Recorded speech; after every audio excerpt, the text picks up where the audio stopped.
وہ علی جو صحب زمزم و صفا ہے، وہ علی جو مصباح الدجا ہے، وہ علی جو وارث مناو مکہ ہے، وہ علی جو حلال مشکلات ہے، وہ علی جو صحب معجزات ہے، وہ علی جو مولا کائنات ہے، وہ علی جو اللہ کا ہاتھ ہے، وہ علی جو فاتح خیبر ہے، وہ علی جو مالک تسلیم و کوثر ہے، وہ علی جو ثانی میں خانہ وحدت ہے، وہ علی جو کلمہ ثنائی حکمت ہے، وہ علی جو سند لا فتح ہے، وہ علی جو نیر کعبہ ہے، وہ علی جو برج انما ہے، وہ علی جو استاد جبرائیل ہے، وہ علی جو مداح رب الجلیل ہے، وہ علی جو کل ایمان ہے، وہ علی جو مفسر قرآن ہے، وہ علی جو سلطان انسی و جان ہے، وہ علی جو مولا المتقین ہے، وہ علی جو یوسف الدین ہے، وہ علی جو خطیب ممبر سلونی ہے، وہ علی جو عالم علم لدنی ہے، وہ علی جو حمل منزلت ہرونی ہے، وہ علی جو شاہ سوار و بدر احد ہے، وہ علی جو فاتح خندق و حنین ہے، وہ علی جو قمر مکہ ہے، وہ علی جو وسیع آخر ہے، وہ علی جو امیر المومنین ہے، وہ علی جو امام المتقین ہے، وہ علی جو یوسف الدین ہے، وہ علی جو امام المتقین ہے، وہ علی جو غالب علی کل غالب ہے، وہ علی جو علی ابن ابی طالب۔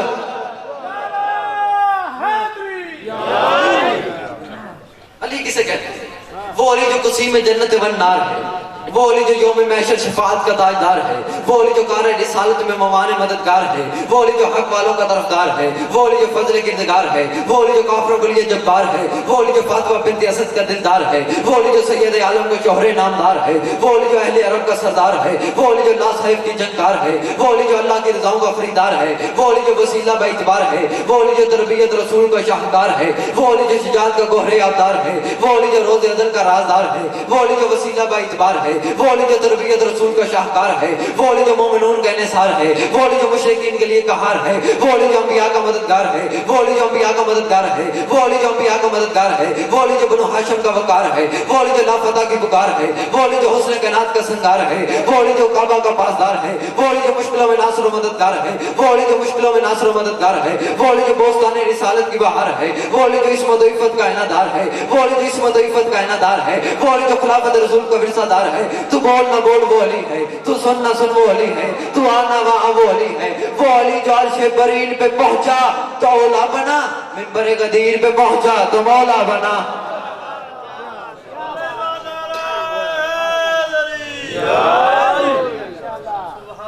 عرش برین پہ پہنچا تو اولا بنا، منبر غدیر پہ پہنچا تو مولا بنا۔ ایک آیت پڑھ دیں جی چھوٹی سی۔ ماشاءاللہ قرآن کہتا ہے اِنَّا اَوَّلَ بَيْتٍ بُوزِيَ لِلنَّاسِ لِلَّذِي بِبَكَّةَ مُبَارَكًا وَهُدًى لِلْعَالَمِينَ۔ اللہ قرآن میں کہتا ہے کہ ہم نے جو پہلا گھر انسان کی ہدایت کے لیے بنایا وہ مکہ والا ہے۔ انسان کی ہدایت کے لیے جو بنایا وہ مکہ والا ہے، اور خدا کہتا ہے اس گھر کا کام یہ ہے کہ وہ عالمین کو ہدایت کرتا ہے، عالمین کو۔ جشن کا ماحول ہے، مسکرایا بھی جائے تو عبادت ہے۔ اب جس کعبے کو خدا نے ہاتھی قرار دیا ہے نا، قبلہ اسی کعبے کے گرد لوگوں کی جبیں بگاڑ دی جاتی ہیں۔ جی بسم اللہ سے واجب الاحترام استاد محترم کی جگہ جتنے میرے بیٹھے مجھ سے سینئر ہیں، ان عمدہ مولا کے مدح خوانوں میں میری حیثیت اتنی سی ہے جتنی ایک حسین سے چہرے پہ ایک تل کی ہوتی ہے۔ تو جو کرتے ہیں نا، اللہ فرماتا ہے جو میں نے کعبہ بنایا ہے جو انسان کی ہدایت کے لیے وہ مکہ والا ہے۔ خدا نے تو اس گھر کا کام یہ ہے کہ وہ عالمین کو ہدایت کرتا ہے، اور ہدایت کے دو ضروری کام ہیں۔ ہادی کے لیے جو بندہ ہادی ہوتا ہے نا، دو واجبات یہ ہیں کہ جو ہادی ہو وہ بولتا ہو، اور جو ہادی ہو وہ پاک ہو۔ خدا نے کہا میرا کعبہ ہدایت کرتا ہے۔ اب کعبے کی پاکیزگی پہ کسی کو شک نہیں، کعبہ پاک ہے۔ اور خدا کہتا ہے کعبے کو جو ہادی ہوتا ہے اسے بولنا ضروری ہوتا ہے، اب کعبہ بولتا نہیں۔ اس کا مطلب ہے کہ ہدایت کا معیار ڈھونڈنا ہوگا کہ کعبہ ہدایت کرتا کیسے ہے۔ ہدایت ڈھونڈتے ہیں کہ ہدایت کا معیار ڈھونڈتے ہیں کہ کعبہ ہدایت کرتا کیسے ہے۔ میں بات مثال دے کے واضح کرتا ہوں۔ کسی بزرگ نے کسی بچے کا ہاتھ پکڑا ہوتا ہے، بازار میں جاتے جاتے سامنے والی پنڈی کی طرف اشارہ کر کے کہتا ہے بیٹا میں اسکول میں پڑھا تھا۔ پڑھایا سکول نے نہیں، اندر کوئی ٹیچر ہے۔ پڑھایا سکول نے نہیں، اندر کوئی ٹیچر ہے۔ جو ابھی بھی چپ کر کے بیٹھے ہو، بندہ پاس میں بیٹھ گئے، سامنے والی سواری کو کہہ رہا ہوتا ہے مجھے اس ہسپتال سے شفا ملی ہے، نبضیں ہسپتال نے نہیں دیکھی، اندر کوئی ڈاکٹر ہے۔ پڑھایا سکول نے نہیں، اندر کوئی ٹیچر ہے۔ وہ کعبہ بھی ہدایت نہیں کرتا، اندر کوئی ہاتھی ہے۔ خدا نے کہا میرا کعبہ ہدایت، جس کی وجہ سے خدا نے کہا میرا کعبہ ہدایت کرتا ہے. اور جس کعبے کو خدا نے ہاتھی قرار دیا ہے یہ کعبہ اصل نہیں. میں اتنے پڑھے لکھے مجمع میں اور اتنے مولا کے اتنے شعراء آفاق مداخوانوں میں ایک علمی جملہ کہنے لگا ہوں، یہ کعبہ اصل نہیں ہے. جس بیت اللہ کی طرف منہ کر کے سجدہ کیا جاتا ہے یہ کعبہ اصل نہیں ہے. یہ کعبہ اس بیت الممور کی شبیہ ہے. اب مجھے لگ رہا ہے کہ آپ کو بھی لطف آ رہا ہے سننے کا، بولتے ہیں نا میرے ساتھ. یہ کعبہ اصل نہیں، یہ کعبہ اس بیت الممور کی شبیہ ہے. وہ نور کا گھر، یہ مٹی کا گھر. وہ آسمان کا مرکز، یہ زمین کا مرکز. یہ مٹی کا اینٹوں کا گھر، وہ نور کا گھر. اچھا یہ کعبہ اس کعبے کی شبیہ ہے، یہ کعبہ اس کعبے کی شبیہ ہے. اب میں نے اپنی عمر میں جتنی مجھے سروس ہو گیا 2-3 سال میں مولا نے یہ کرم کیا ہے کہ میں ممبر پہ آ کے پڑھ لیتا ہوں. اور میں نے شیعہ قوم سے جو علی کو ماننے والے جو شیعہ بیٹھتے ہیں نا، ان سے زیادہ ذہین قوم میں نے کوئی نہیں دیکھی. اب میں بریک سے جملہ کہنے لگا ہوں، یہ کعبہ اصل نہیں، یہ کعبہ شبیہ ہے اس بیت الممور کی.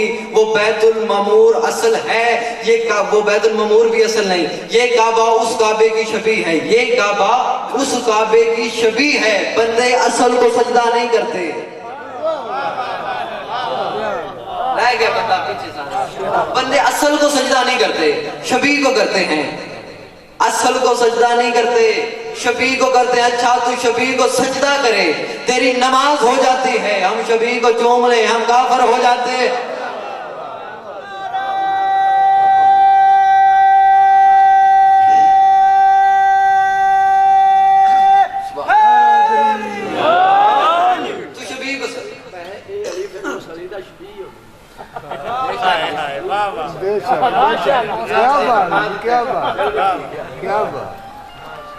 یہ کعبہ اصل نہیں، یہ کعبہ شبیہ ہے. اچھا یہ جو مسجد کے اوپر گنبد بنا ہوتا ہے نا، یہ بھی شبیہ ہے.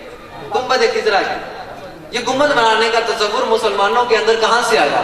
انہوں نے رسول کے روضے کے اوپر بنا ہوا گنبد دیکھا، اس گنبد کو مسجد کے اوپر بنا ڈالا. پھر اسی مینار کی شبیہ مسجد کے اوپر بنائی. پھر اسی مسجد میں ایک ممبر رکھا جو رسول کے ممبر کی شبیہ ہے. جو اوپر گنبد وہ بھی شبیہ، جو نیچے ممبر وہ بھی شبیہ، جو اوپر گنبد وہ بھی شبیہ، جو نیچے ممبر وہ بھی شبیہ. دکھ مجھے تب ہوتا ہے جب مولوی شبیہ کے نیچے شبیہ میں بیٹھ کے کہہ رہا ہوتا ہے. شبیہ دیکھنے سے نکاح ٹوٹ جاتا ہے.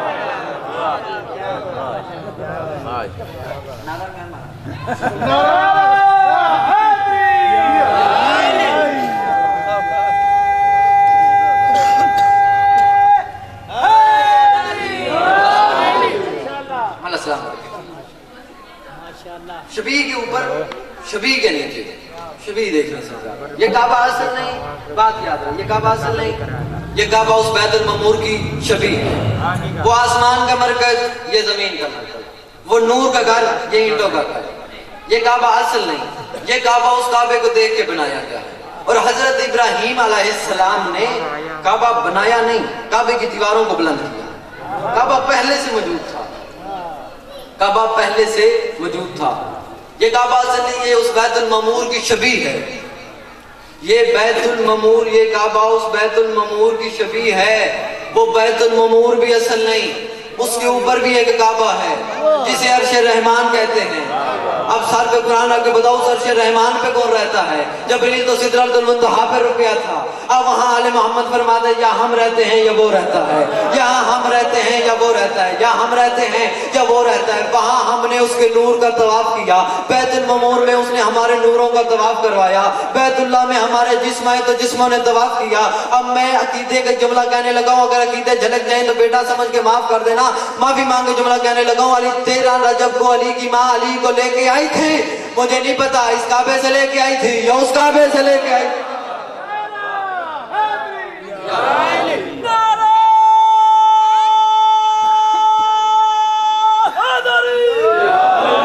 مجھے نہیں پتا اس کعبے سے لے کے آئی تھی، مولا سلامت رکھے، یا اس کعبے سے لے کے آئی. اور خدا نے قرآن میں کہا کہ میرے گھر میں 4 کام ہو.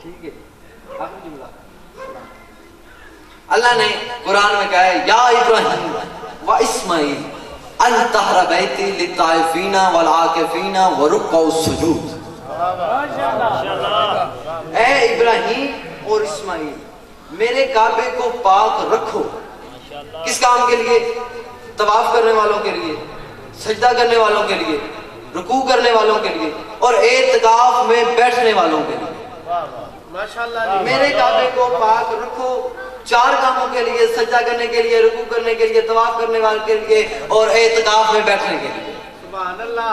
اب 4 کام خدا نے کہے ہیں. سجدہ کعبے کے اندر نہیں باہر ہوتا ہے، رکوع کعبے کے اندر نہیں باہر ہوتا ہے، طواف کعبے کے اندر نہیں باہر ہوتا ہے، اعتکاف کعبے کے باہر نہیں اندر ہوتا ہے.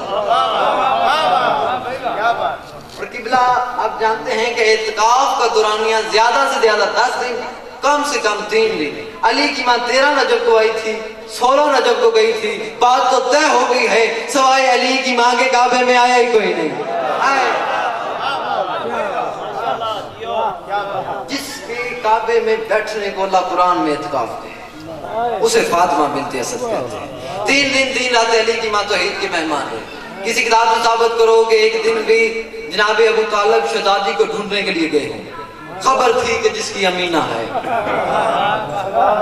ایک دن بھی ڈھونڈنے نہیں گئے. اور 3 دن علی کی ماں توحید کی مہمان ہے. 16 رجب کو رسول آئے. کسے لینے؟ علی کو لینے. کسی کتاب سے ثابت کرو رسول قرآن کی لینے گئے ہو. نبی منبر پہ ہوتے قرآن منبر پہ آتا، نبی میدان میں ہوتے قرآن میدان میں آتا، نبی جنگ میں ہوتے قرآن جنگ میں آتا. آیتیں نبی کے پیچھے چلی ہیں، نبی آیتوں کے پیچھے نہیں چلا. اور جو قرآن لینے زندگی میں نے کہیں نہیں گیا وہ علی کو لینے کعبے گیا. جو قرآن لینے کہیں نہیں گیا. بس آخری جملہ اور آپ کو سلام کرنے لگا ہوں. میں وہ لوری سنانا چاہتا ہوں جو جناب آقا محمد نے علی کو اٹھا کے اپنے ہاتھوں پہ دی. کتابیں کہتے ہیں کہ درماز امیر المومنین کے ہاتھوں پہ علی تھے. کتابیں کہتے ہیں رسول نے اپنے ہاتھوں کو بڑھایا. اب تو جو میری طرف رکھنا آخری جملہ کہہ کے آپ کو سلام کرنے لگا ہوں. رسول نے اپنے ہاتھوں کو بڑھایا. اماں یہ امانت میرے حوالے کریں، اماں یہ امانت میرے حوالے کریں. رسول کا علی کے ہاتھوں پہ آنا تھا. علی نے آنکھیں کھولی. آنکھیں کھول کے پہلی نظر رسول کے چہرے پہ پڑے. علی کی پہلی نظر کا رسول کے چہرے پہ پڑنا تھا. رسالت نے امامت کی خوراک کا بندوبست کیا. رسالت نے امامت کی خوراک کا بندوبست کیا. رسول نے اپنی زبان نکال کے علی کے دہن میں دی. علم کے سینے سے علم کے چشمے پھوٹ پھوٹ کے امامت کے دہن میں منتقل ہونا شروع ہوئے. زمانہ سمجھ رہا تھا بھائی بھائی کو زبان جو سارا ہے. آخری نبی پہلے امام کو علم منتقل کر رہا تھا. ادھر نبی کے ہاتھوں پہ علی تھے. نبی نے منہ آسمان کی طرف، میرے اللہ پہلی بار میرے ہاتھوں پہ علی آیا ہے. میرا دل چاہتا ہے میں علی کو ایسے لوری دوں جیسے ابو طالب نے مجھے لوری دی تھی. میرا دل کرتا ہے میں علی کو ایسے لوری دوں جیسے ابو طالب نے مجھے دی تھی. ادھر نبی نے علی کو ہاتھوں پہ اٹھایا، سینے سے لگایا، منہ چوم کے فرمایا یا علی لحموں کا لحمی، دموں کا دمی، جسموں کا جسمی، عدووں کا عدوی، حربوں کا حربی. یا علی انت منی وانا منکم، یا علی انت منی وانا منکم. یا علی تیرا گوشت میرا گوشت، تیرا خون میرا خون، تیری ہڈیاں میری ہڈیاں، تیرا گوشت میرا گوشت، تیرا دوست میرا دوست، تیرا دشمن میرا دشمن. انت منی وانا منکم، تو مجھ سے میں تجھ سے، تو مجھ سے میں تجھ سے، تو مجھ سے میں تجھ سے. اتنا کہنا تھا، اتنا کہنا تھا، اتنا کہنا تھا. نبی کو اپنے پاؤں میں جبریل کے پروں کی سرسراہٹ محسوس ہوئی. نبی نے دیکھا جبریل کہہ رہا تھا اللہ کہہ رہے خرچے سارے میرے علی سارا تیرا، خرچے سارے میرے علی سارا تیرا. ایک لوری اپنی طرف سے دی ہے، ایک لوری میری طرف سے دے. تو نے خون کہا، تو نے گوشت کہا، تو نے ہڈیاں کہا، تو نے اتنا کچھ کہا. میرا گوشت نہیں، میری ہڈیاں نہیں، میرا خون نہیں. میرا بھی گوشت ہوتا میں بھی کہتا علی کا، میرا بھی خون ہوتا میں بھی کہتا علی کا، میرا بھی جسم ہوتا میں بھی کہتا علی کا. میں ان سب چیزوں سے قاصر ہوں. علی کو ہاتھوں پہ اٹھا، ہاتھوں پہ اٹھا کے علی کو کہے، علی کو دیکھ کے فرما تیری آنکھیں عین اللہ، تیرا چہرہ وجہ اللہ، تیری زبان لسان اللہ، تیرے ہاتھ ید اللہ، تو نفس اللہ، تو ولی اللہ، تیرے دوست رضی اللہ، تیرے دشمن لعنت. سکیلال کلندر مس